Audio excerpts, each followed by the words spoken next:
Father, when I am treated unjustly, my heart becomes hardened. In order for it not to become hardened, never think about how guilty or innocent the person who wronged you may be, but about how guilty you yourself are. You see, when people quarrel with one another, they all say that they are right. The trouble is that each one claims more justice than is due to him, and that is why they remain in constant disagreement. They go to the police, for example, and each one says, "So-and-so struck me," but he does not say how much he himself struck the other person, and then he files a complaint against him. If we reflected that Christ is the one who suffered the greatest injustice, we would accept injustice with joy. Although he was God, out of his great love, he came down to earth and remained enclosed for 9 months in the womb of the Most Holy Virgin. Then he lived quietly for 30 years. From the age of 15 until 30, he worked as a carpenter among the Jews. And what tools did they have in those days? They used wooden framed saws fitted with wooden wedges. They would give him some boards and tell him, "Make this, make that." And how was he to plane them? They used those crude pieces of iron that were available at the time. Do you know how exhausting that was? And then came 3 years of suffering. He went barefoot from place to place in order to preach. He healed the sick, opened the eyes of the blind with clay, and still they asked him for signs. He cast demons out of the possessed, yet sadly, ungrateful people said that he himself had a demon. And although so many had spoken and prophesied about him, although he had worked so many miracles, in the end he received insults and crucifixion. That is why those who are treated unjustly are God's most beloved children. Since they themselves have been wronged, they carry within their hearts Christ, the one who was wronged above all, and they rejoice in persecution and imprisonment as though they were in paradise, because wherever Christ is, there is paradise. Father, can a person be burdened with a weight greater than he can bear? God does not permit a burden beyond our strength. It is thoughtless people who place heavy burdens upon others.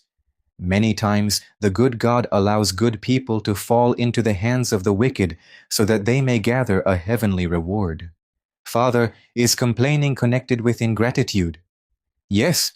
Someone may be burdened for his own good, yet fail to understand it, feel wronged, and complain. If he does not watch himself, then when he makes a mistake and is told to be careful, he may believe that he is being treated unjustly and may even become insolent. A sister, for example, uses more chemical solution than necessary and while spraying, burns the leaves of the olive trees. She is corrected, but instead of recognizing her mistake and saying, "Forgive me," she feels wronged and begins to cry. "They are treating me unjustly," she says. "If locusts had come and destroyed the trees, no one would have said anything. But now that I damaged them, they are shouting at me. My Christ, only you understand me." And then she begins to wail. In such a state, she may even feel a kind of joy, thinking that she will receive a reward for the injustice she has suffered, while imagining that she is showing gratitude to Christ. But this is a mistaken state. It is a great delusion. Father, when I willingly accept a reprimand for damage that I have caused, is what I feel something pure? Listen, if you cause damage, are reprimanded, and do not complain, but rejoice and say, "Glory to you, O God, this is what I deserve," then you will have half the joy. But if you did not cause the damage, yet you are reprimanded unjustly and accept the correction with a good thought, then you will have complete joy. I am not telling you to seek to be treated unjustly, because then the evil one will cast you into pride. Rather, accept injustice when it comes by itself, and rejoice that you have been wronged. There are 4 stages in confronting injustice. Suppose someone strikes you without cause. If you are in the first stage, you strike him back. If you are in the second stage, you feel great turmoil within yourself, but you restrain yourself and say nothing. In the third stage, you are not troubled, and in the fourth, you feel great joy, an immense spiritual gladness. When someone is treated unjustly and proves that he is innocent, he is vindicated and feels satisfied. Then he experiences worldly joy. But if he confronts the injustice spiritually, with a good thought, and does not concern himself with proving his innocence, he experiences spiritual joy. That is, he has divine consolation within himself, and his whole being turns toward glorifying God. Do you know what joy a soul experiences when it is wronged and does not justify itself, so that others might say to it, "Well done," or "Forgive me"? Such a soul rejoices more while being treated unjustly than it would have rejoiced had it been vindicated. Those who reach such a state feel like thanking the people who wronged them for the joy they caused them in this life and for the eternal joy they secured for them. How different the spiritual person is from the worldly person. In the spiritual life, everything is reversed.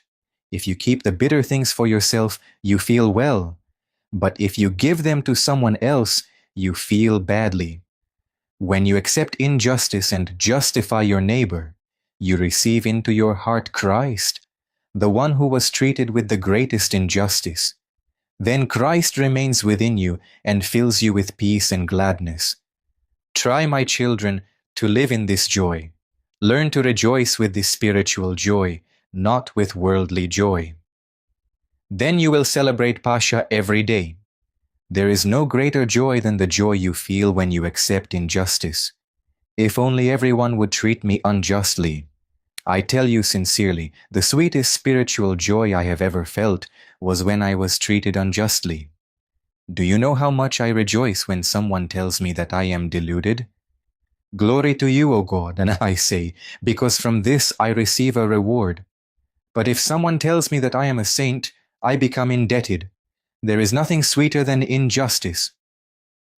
One morning at the hut, someone knocked on the gate with the little iron knocker. I looked through the window to see who it was, because it was not yet time to open.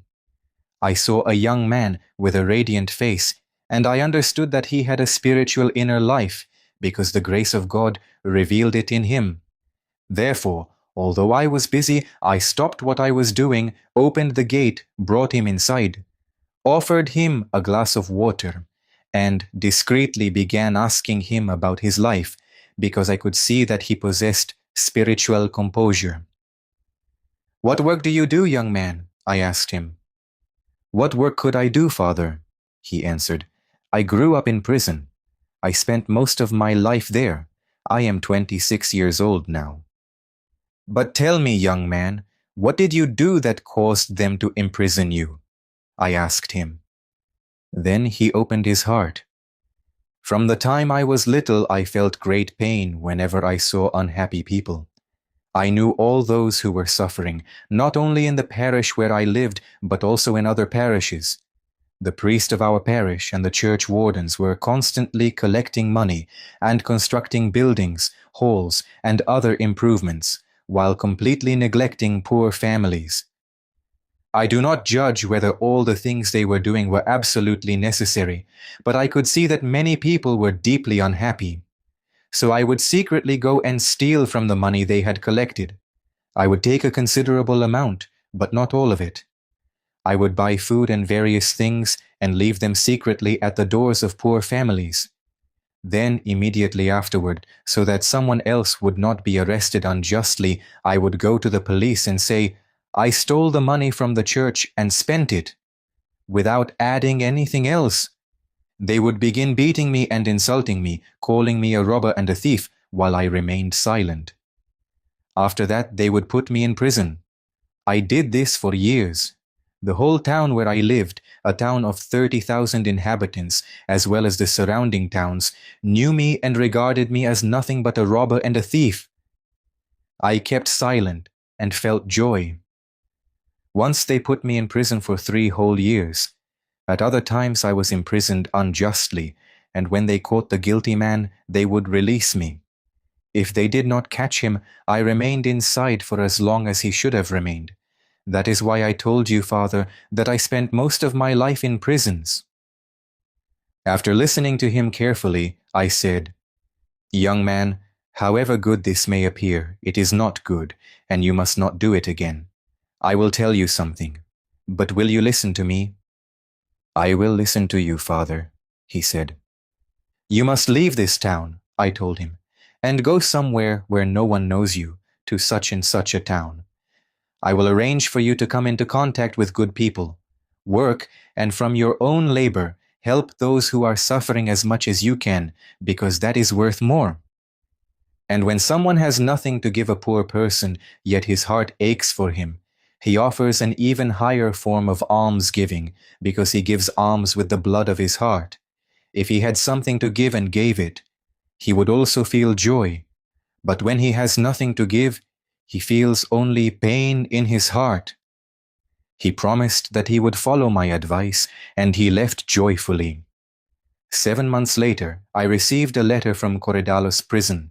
It said, "You will surely be surprised, Father, that I am writing to you from prison again, after all the advice you gave me, and after the promise I made to you. But know that this time I am serving a second sentence for the same offense. There has been a mistake. It is good that human justice does not truly exist, because otherwise spiritual people would be treated unjustly by losing their heavenly reward." When I read these final words, I marveled at that young man who had taken the spiritual life so seriously and had penetrated so deeply into the true meaning of life. A thief for Christ's sake. Yet within himself he had Christ. He could hardly contain himself because of the joy he felt. He was seized by divine madness, and therefore everything he suffered became a feast for him. Father, did his joy come from having been publicly disgraced? No, his joy came from the injustice. He was a layman. He knew neither the lives of the saints nor the writings of the Holy Fathers. Yet although he was beaten unjustly and imprisoned, although everyone in the town regarded him as a robber, a scoundrel, and a thief, and although he had been publicly disgraced, he said nothing and faced everything in such a spiritual manner. He was a young man and was not concerned with restoring his reputation, but only with helping others. Many times great thieves are never imprisoned even once, while this poor man had been imprisoned twice for the same theft, and was also imprisoned unjustly for the thefts committed by others until the real thief was found. Yet the joy he possessed was not possessed by all the inhabitants of the town together. 30,000 joys could not equal his joy. That is why I tell you that a spiritual person has no sorrows. When love grows and the heart burns with divine fire, sorrow no longer has any place. Great love for Christ overcomes the pains and torments that people cause. Father, when a sister accuses me of something, even though I am not guilty, I cannot bear it, and I become cold toward her. Wait a moment. What does the Church's rule say about this? Which case applies here? What would help you most? Let us say that things are as you say, and that you are not guilty. But if she has wronged you, then you have gained something. And if she said something against you in order to justify herself, afterward her conscience will prick her, rebuke her, and bring her to repentance, and she will regard you with greater love. 2 or 3 good things together. In this way, you are given the opportunity to become rich, to become a nobleman's daughter rather than a gypsy girl. If God gives you the opportunity to become a nobleman's daughter and to be able to give to others as well, why do you want to remain a gypsy girl? The thought keeps insisting that I ask the sister how she interpreted my behavior and why she accused me. Of course. How could the evil one bear to see that you had set something aside as spiritual treasure?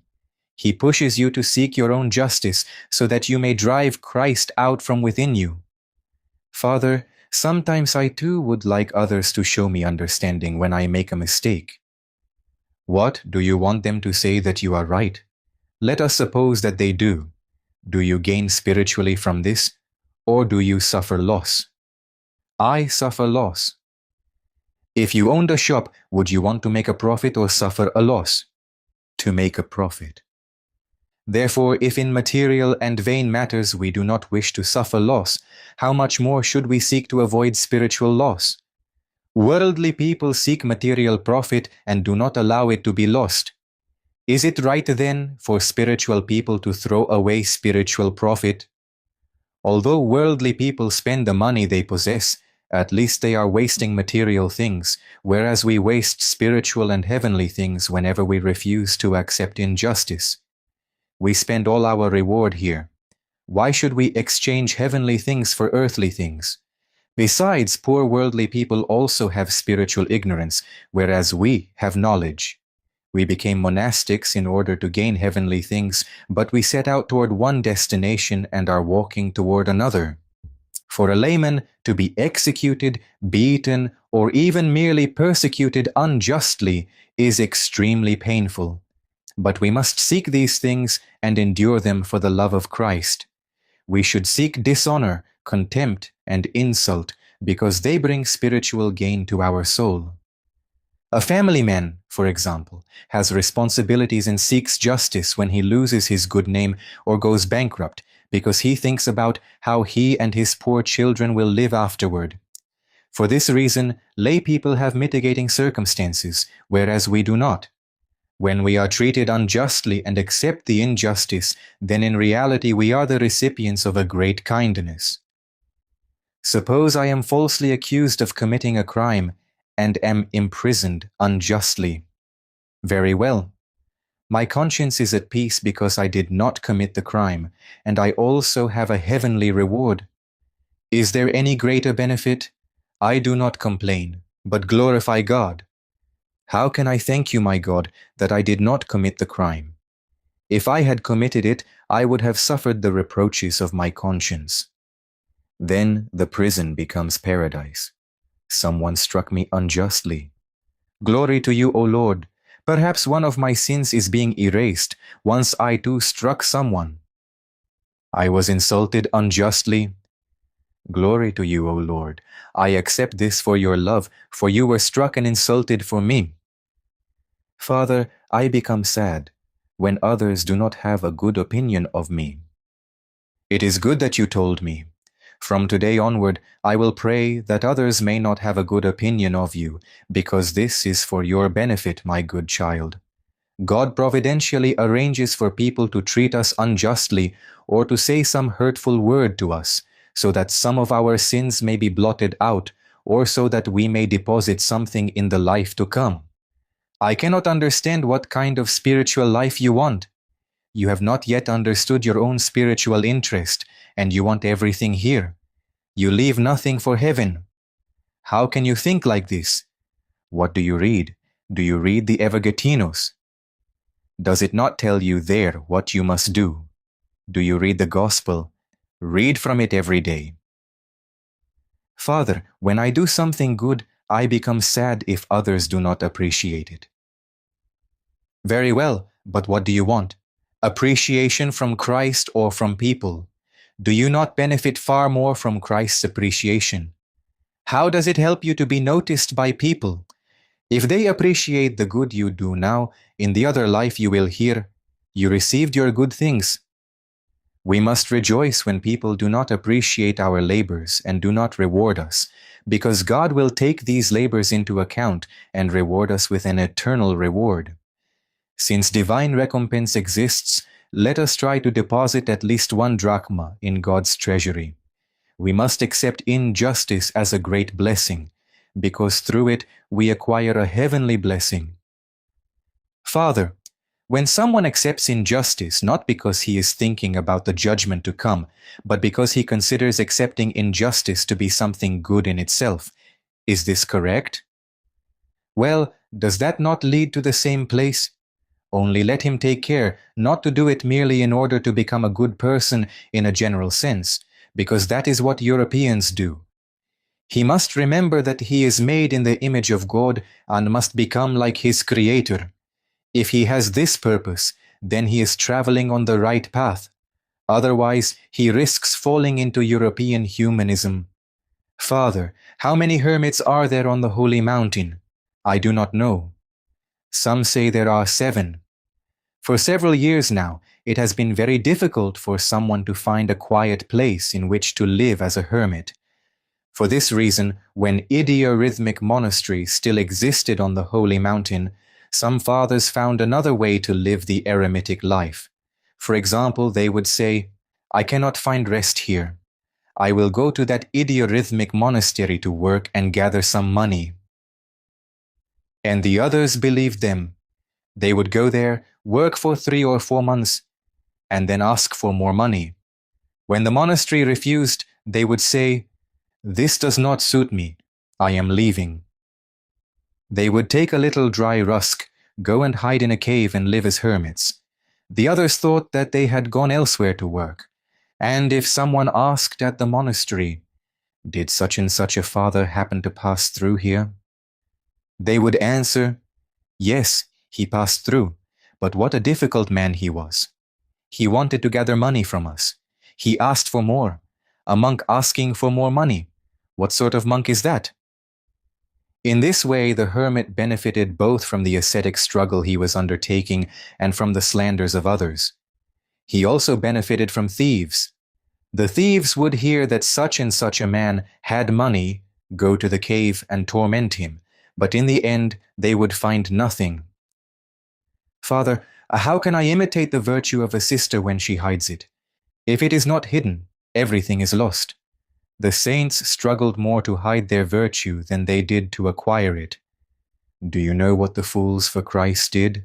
First, they escaped from the hypocrisy of the world and entered the realm of evangelical truth. But even this was not enough for them. For the love of Christ, they went on to practice holy pretense. And so they were not troubled by anything that was done to them or said about them. But in order to do this, very great humility is required. While a worldly person feels offended when someone says a word against him, or becomes sad when he is not praised for something he has done, these people rejoiced when others held a mistaken opinion of them.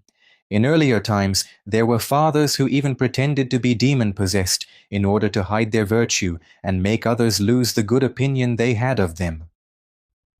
When I was at Philotheo Monastery, which at that time was idiorhythmic, there was a father who had previously lived as a hermit at Vigla. As soon as he realized that the fathers had detected his ascetic struggle and spiritual progress, he would leave with the blessing of his spiritual father. "Come now," he would say to them, "I am tired of eating moldy rusk here. I will go to some idiorhythmic monastery, eat meat, and live like a human being. What, am I a fool to remain here?" Then he came to Philotheo Monastery and pretended to be demon-possessed. His fellow monks heard that he had become possessed, and one would say to another, "What a pity! The poor man has become possessed. Well, it was to be expected. He left this place because the rusk was moldy and went to an idiorhythmic monastery to eat meat." But what was he actually doing? For more than 25 years, he neither prepared food for himself nor slept. All night long, he walked through the corridors with a lantern in his hand so that he would not fall asleep. When he became tired, he would lean against a wall for a moment, and as soon as sleep began to overtake him, he would jump up and whisper a little of the prayer, "Lord Jesus Christ." Then he would continue it inwardly. Sometimes he was not aware of it, and the prayer could be heard aloud. When he met one of the brother would tell him, "Pray, pray, so that the devil will leave you." And so everyone regarded him as demon-possessed.